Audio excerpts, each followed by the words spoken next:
Right. So yes, welcome everyone to this spot webinar on how to control Facebook and YouTube viewing at home and in the office. My name is James Blake, and I'm a product manager here at the UK office of Synology. Now, before we kind of go any further, I do want to bring your guys' attention to the prize draw that we're running. So this is going to be a draw made from all of the feedback forms that we receive at the end of the webinar. So when either you leave or once we close the room at the end, you'll hopefully be prompted to fill out the feedback form, and then we'll take a draw from that. So yeah, please do take part in that at the end. Right, let's kind of jump right into the content then. So yeah, let's kind of start right at the beginning with well, what problems do businesses actually face, or actually, all networks kind of face in terms of what's going on with the users of that network. Well, actually, a recent study kind of taken by TechJury and Data Reportal discovered that actually, on average, the average user actually spends 2.5 hours on social media every single day. Now, obviously, I realize some people are a bit more than that, some people are a bit less than that. And so obviously this is going to potentially be quite damaging to productivity if everyone's just, scrolling on their phones or whatever. So yeah, this kind of needs to be taken into consideration. Now, obviously, productivity aside, there is also a huge kind of other thing that we need to think about, and that is actually security. Now, actually, another study that was taken discovered that over 12 million websites worldwide contain malicious code on them. And actually, that is a scary stat, but the even scarier stat is that 88% of those sites aren't even blacklisted by search engines. Now, this is actually something that's really kind of crazy. Obviously, search engines do want to stop us from getting infected maliciously. So they do kind of have these blacklisting techniques. But some of the sophisticated nature of this programming means that even the search engines aren't able to identify this. And so, yeah, it's we're still quite open to these attacks.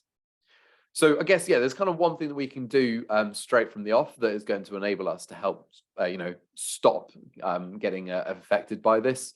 And that is to be able to create a web filter that is going to help kind of, block all access to these certain sites.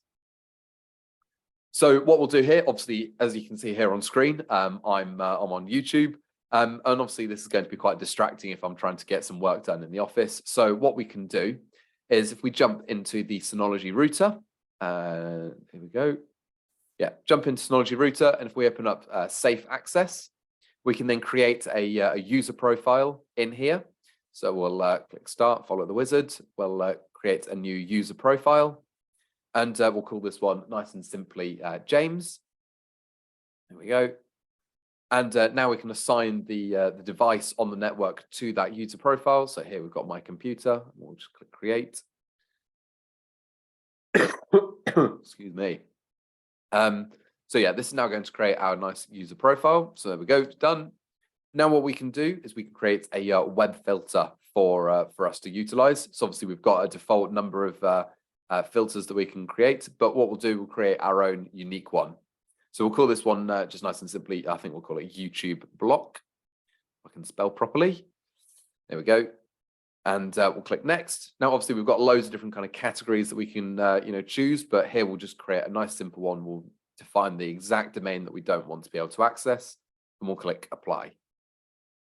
So this is now saved and it's showing up in our list. And if we go back into profiles, we can now assign that profile or that filter to a profile. So we'll turn the filter on, and then we can define, or we can choose which filter we want to add. So once we've done that, we'll click OK. And there we can see now we're filtering out on that. So if we now go back into YouTube, so we'll just close that tab and go back into it, and hopefully we won't be able to access it. So it's going to quickly load, or not, as the case may be. There we go. Perfect. It's exactly what we wanted to see. We now can no longer access YouTube. It means that, yeah, we can keep up with that productivity. Now, obviously, I realize this isn't going to be a kind of a one-size-fits-all way of managing everyone. And so being able to have, different criteria for different access levels for different users is going to be really kind of powerful in keeping an eye on everything. So for instance, here, as you can see, we've got a sales user such as myself, and I might need access to something like our sales platform or my emails. But I might not want to have access to either Facebook or YouTube. But then looking at it the other way, we've obviously got multiple different departments that are working in the office. So someone like a member of our marketing team might want access again to their emails, but also to Facebook and YouTube for running promotional material and different bits and pieces like that, different marketing campaigns. But they might not be able to have access to, say, for instance, the stock tracker, the order system, different bits and pieces like that, because again, yeah, it's not really part of their job.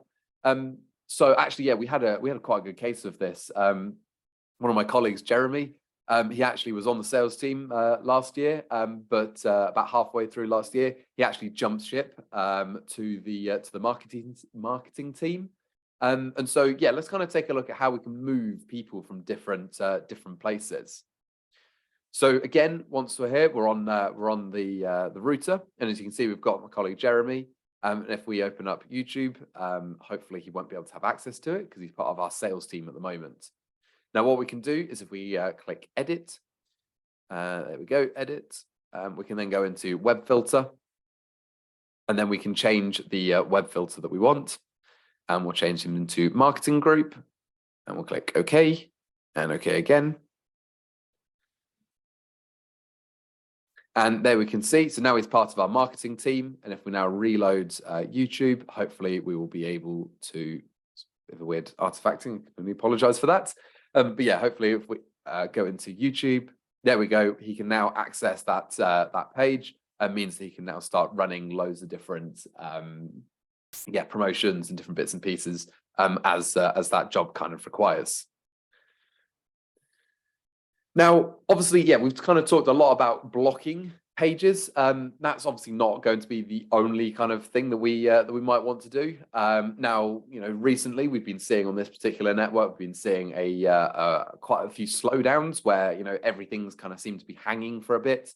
And we kind of want to just see if we can work out a way of making this kind of have a much more consistent performance. So obviously there's a number of different kind of powerful reporting tools that we can start utilizing. So yeah, let's kind of take a look at how we can do this.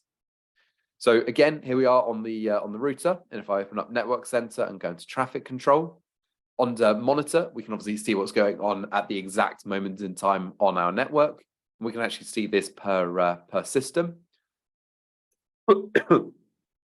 But under reports, what we'll try and get a bit more from. So we'll create a report task, and we'll go to send it to my email address.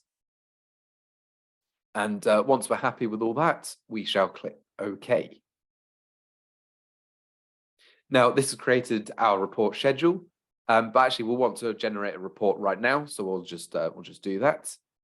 And this is now going to take a bit of a log of all of our systems and network connections, and compile it all into one document that we can then go over nice and easily.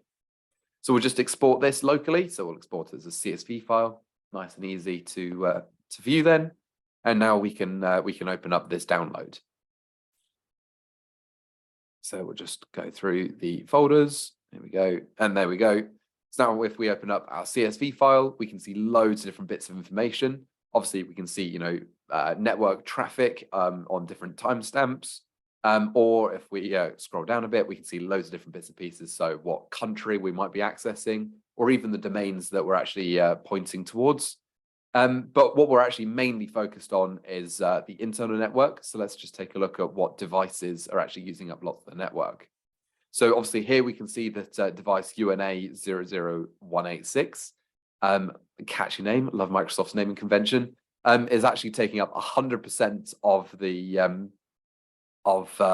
network traffic, and so we might want to just reduce that down a bit.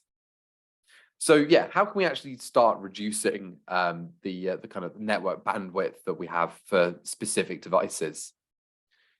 So again, on the router, what we can do is where you can go, actually, yeah, let's take a bit of a quick test of the performance we're getting.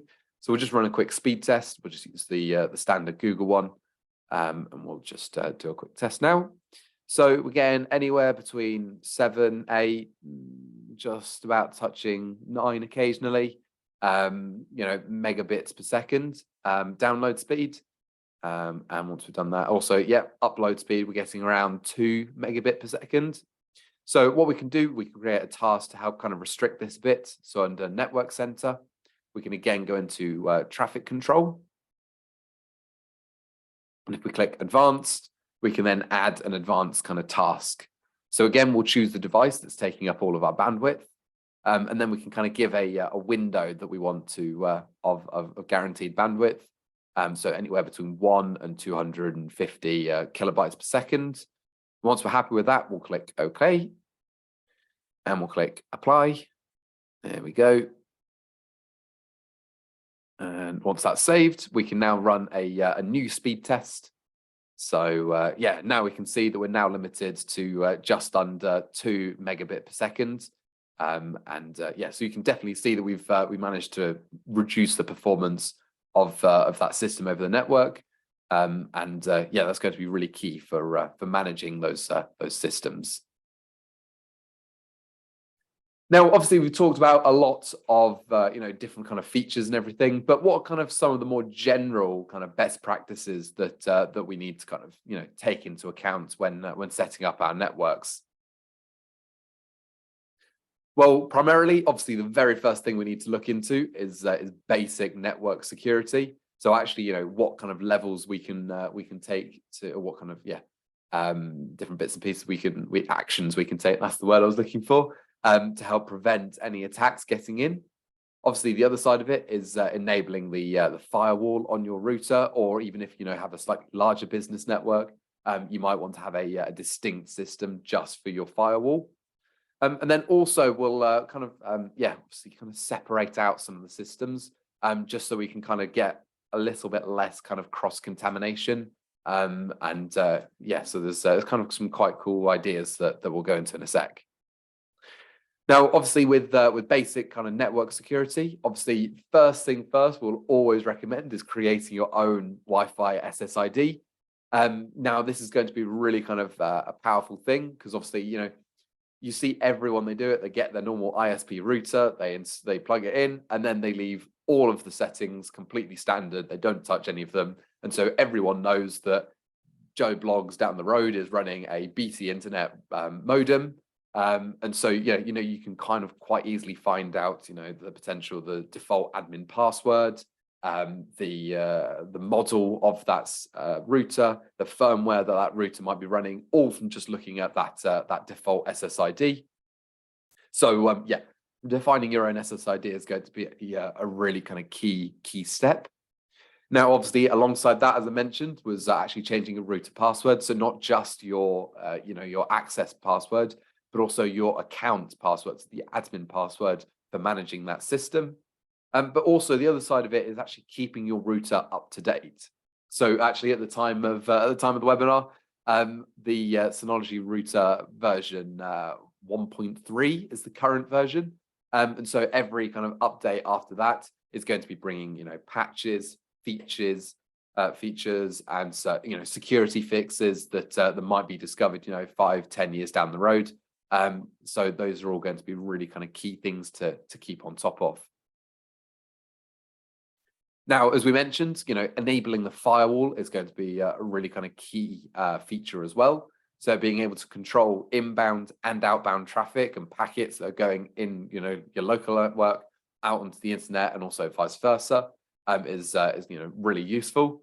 And this is going to help us protect against malicious attacks. So being able to only send and receive trusted packets that we know where they've come from, we know where they're wanting to go, it's going to be really kind of key for keeping our security up to date, or up to par.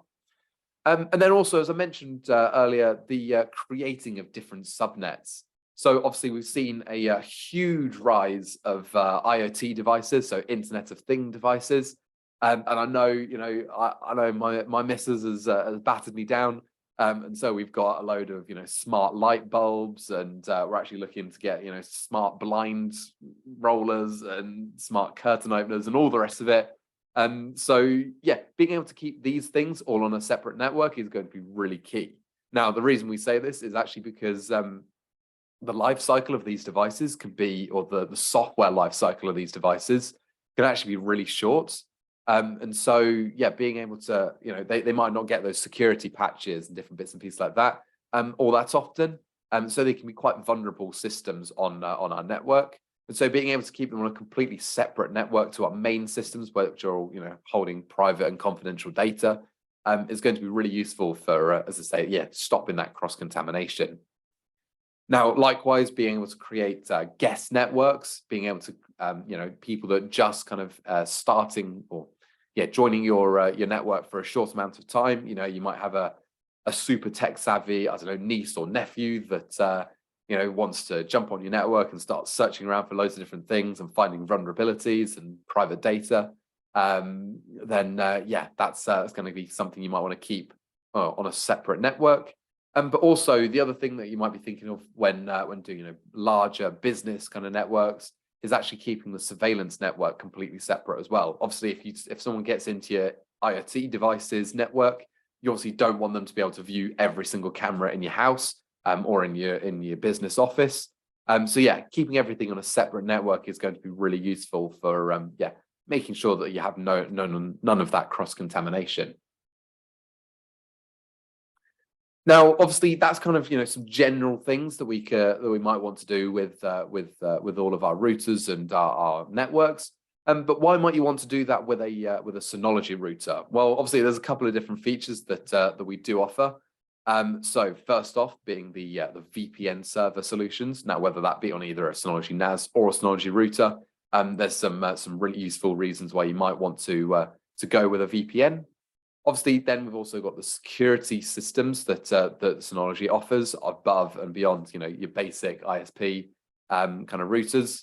But also we've then got third-party integrations with the likes of Google and Let's Encrypt with some additional features that we can bring. So yeah, if we take a quick look into VPN server, I did see someone mention in the chat a little bit earlier about having a VPN when working from home. So yeah, what are some of the benefits that we can actually have when we've got a VPN? So obviously we can have an encrypted path of access to our network. So yeah, we've got secure access.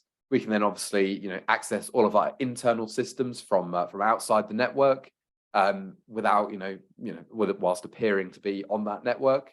And this also offers us, monitoring and management for our IT admin and bits and pieces like that, which is going to be kind of really useful for, keeping an eye on everything. So yeah, what are some of the features of VPN Plus? Well, obviously we support all of the main kind of VPN protocols. So, OpenVPN, L2TP, IPsec, PPTP. And also we offer loads of different encryption solutions. So whether you want SSL or TLS encryption, then you've got, you can have quite a good level of protection without having to, worry about any man-in-the-middle attacks, getting any sensitive data when you're downloading any files from your main file server. Now, I hear what you're all saying. Oh, well, isn't that a paid for kind of feature? Well, actually, for those people that haven't seen, at the beginning of the pandemic period, so way back in 2020, God, that feels a long time ago. That was only 3 years ago, but it does feel like a long time ago. We actually made all of the Synology VPN licenses completely free to use, and they have been maintained that way ever since. So yeah, there are no costs to using a Synology VPN, whether it be a client VPN, site-to-site VPN, or even the web VPNs that we also offer.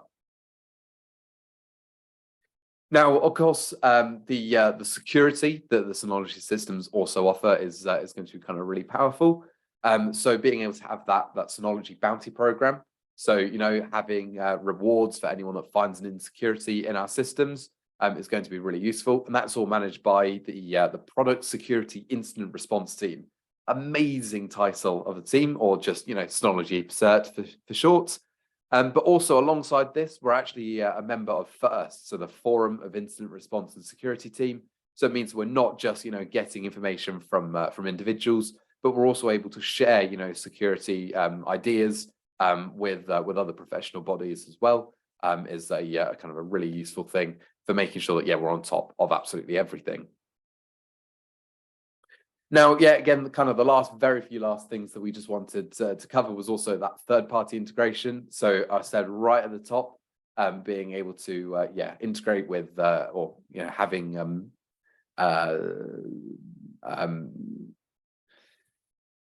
word has gone out of my head. Oh, this is really embarrassing. Search engines, that's the word. Being able to have search engine that are able to kind of limit access to certain websites. Obviously we have integration with Google Safe Browsing, and this enables us to have that kind of filter, so we can filter out known dangerous sites from being connected to or downloading onto your computer. But also we offer that Let's Encrypt connection as well. So enabling a nice, secure connection to the websites that we're browsing, again, meaning that we don't have any kind of possible man-in-the-middle attacks, which is obviously something you don't want when you're paying for something. You don't want someone to be able to sit there and nab all of your credit card details. So having that connection, that encrypted connection, is going to be